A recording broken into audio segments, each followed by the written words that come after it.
নমস্কার বন্ধুরা, আমি অর্চনা। জয়ফুল জার্নির আরেকটি নতুন বিশেষ পর্বে আপনাদের সকলকে সুস্বাগতম। আমরা সকলেই জানি ভগবান শ্রীরামের অপার কৃপা আমাদের উপরে সবসময় বর্ষিত হয়, কিন্তু কিছু বিশেষ মন্ত্র আছে যেগুলো যদি নিয়মিত জপ করা যায় বা শ্রবণ করা যায় তাহলে মনের সমস্ত ইচ্ছা পূরণ হয়। আজকের বলবো ভগবান শ্রীরামজির বন্দনা। এটা আপনারা হনুমান চালিসার বইতেই পেয়ে যাবেন। চলুন এই বন্দনা আমরা পাঠ করি এবং শ্রবণ করি।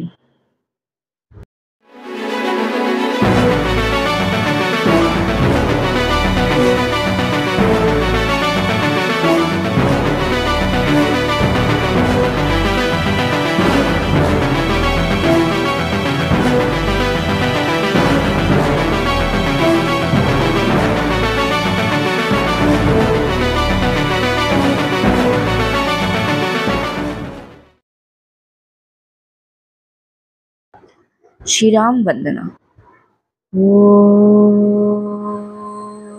आपदामपहर्तारं दन्तारं सर्वसम्पदां लोकाभिरामं श्रीरामं भूयो भूयो नमाम्यहम्। श्रीरामाय रामभद्राय रामचन्द्राय वेधसे रघुनाथाय नाथाय सीताय पतये नमः। ॐ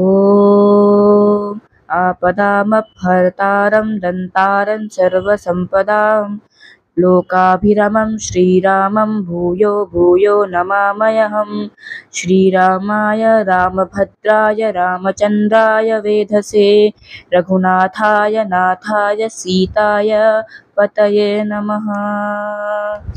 ॐ आपदामपहर्तारं दन्तारं सर्वसम्पदां लोकाभिरामं श्रीरामं भूयो भूयो नमाम्यहम्।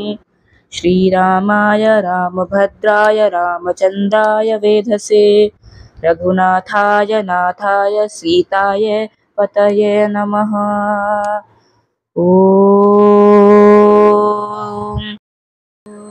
आपदामपहर्तारं दन्तारं सर्वसम्पदां लोकाभिरामं श्रीरामं भूयो भूयो नमाम्यहम्।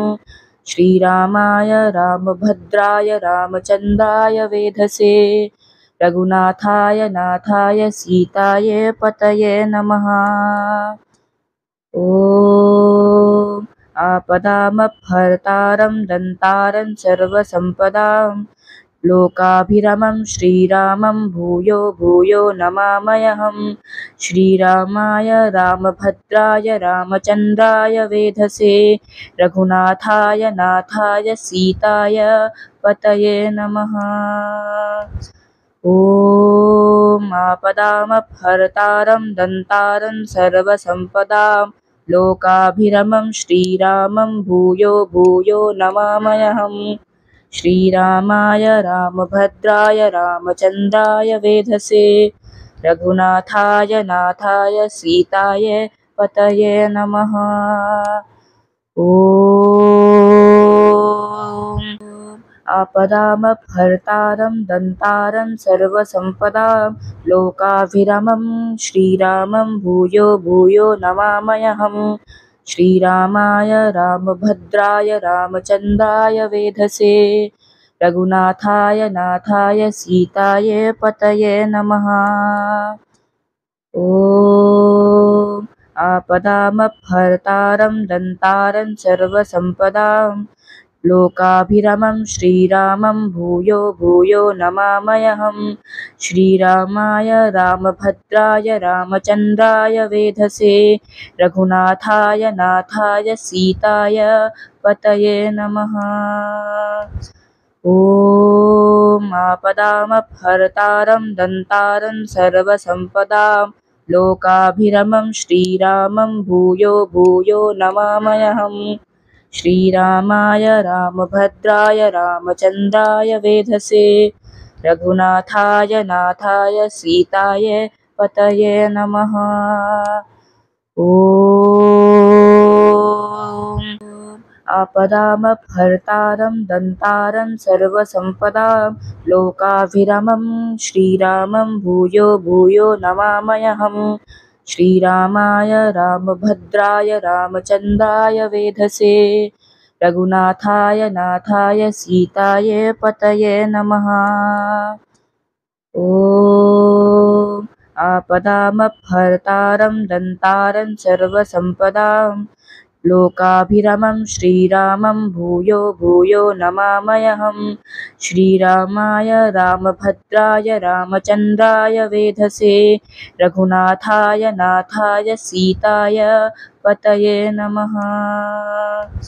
ॐ आपदामपहर्तारं दन्तारं सर्वसम्पदां लोकाभिरामं श्रीरामं भूयो भूयो नमाम्यहम्। श्रीरामाय रामभद्राय रामचन्द्राय वेधसे रघुनाथाय नाथाय सीताय पतये नमः। ॐ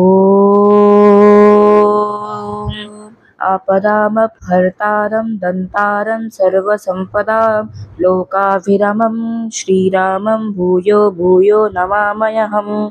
श्रीरामाय रामभद्राय रामचन्द्राय वेधसे रघुनाथाय नाथाय सीताय पतये नमः। ॐ आपदामपहर्तारं दन्तारं सर्वसम्पदां लोकाभिरामं श्रीरामं भूयो भूयो नमाम्यहम्। श्रीरामाय रामभद्राय रामचन्द्राय वेधसे रघुनाथाय नाथाय सीताय पतये नमः। ॐ आपदामपहर्तारं दन्तारं सर्वसम्पदां लोकाभिरामं श्रीरामं भूयो भूयो नमाम्यहम्। श्रीरामाय रामभद्राय रामचन्द्राय वेधसे रघुनाथाय नाथाय सीताय पतये नमः। ॐ आपदामपहर्तारं दन्तारं सर्वसम्पदां लोकाभिरामं श्रीरामं भूयो भूयो नमाम्यहम्। श्रीरामाय रामभद्राय रामचन्द्राय वेधसे रघुनाथाय नाथाय सीताय पतये नमः। ॐ आपदामपहर्तारं दन्तारं सर्वसम्पदां लोकाभिरामं श्रीरामं भूयो भूयो नमाम्यहम्। श्रीरामाय रामभद्राय रामचन्द्राय वेधसे रघुनाथाय नाथाय सीताय पतये नमः। ॐ आपदामपहर्तारं दन्तारं सर्वसम्पदां लोकाभिरामं श्रीरामं भूयो भूयो नमाम्यहम्। श्रीरामाय रामभद्राय रामचन्द्राय वेधसे रघुनाथाय नाथाय सीताय पतये नमः। ॐ आपदामपहर्तारं दन्तारं सर्वसम्पदां लोकाभिरामं श्रीरामं भूयो भूयो नमाम्यहम्। श्रीरामाय रामभद्राय रामचन्द्राय वेधसे रघुनाथाय नाथाय सीताय पतये नमः।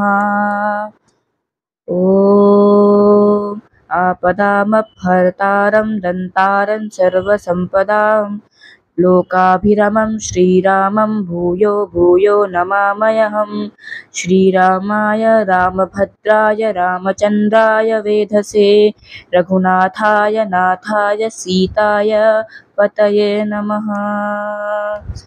ॐ आपदामपहर्तारं दन्तारं सर्वसम्पदां लोकाभिरामं श्रीरामं भूयो भूयो नमाम्यहम्। श्रीरामाय रामभद्राय रामचन्द्राय वेधसे रघुनाथाय नाथाय सीताय पतये नमः। ॐ আপনারা প্রত্যেক দিন এই রাম বন্দনা অবশ্যই পাঠ করবেন, তারপর হনুমান চালিসা পাঠ করবেন। তাহলে ভগবান রাম ও হনুমানজির অশেষ কৃপা আপনাদের উপরে বর্ষিত হবেই হবে। ॐ आपदामपहर्तारं दन्तारं सर्वसम्पदां। প্রথম লাইনটির অর্থই হলো, হে ভগবান শ্রীরামচন্দ্র, যিনি সকল বিপদ দূর করেন এবং সকল প্রকার সমৃদ্ধি প্রদান করে থাকেন। लोकाभिरामं श्रीरामं भूयो भूयो नमाम्यहम्।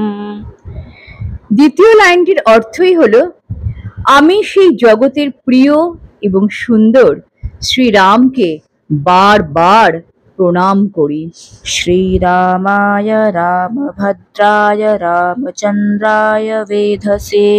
আর তৃতীয় লাইনটির অর্থ হলো, হে রাম, রামভদ্র, রামচন্দ্র বেদস, रघुनाथाय नाथाय सीताय पतये नमः। এবং চতুর্থ লাইনটির অর্থ হলো, হে রঘুনাথ, হে সীতার স্বামী, আমি তোমাকে প্রণাম করি।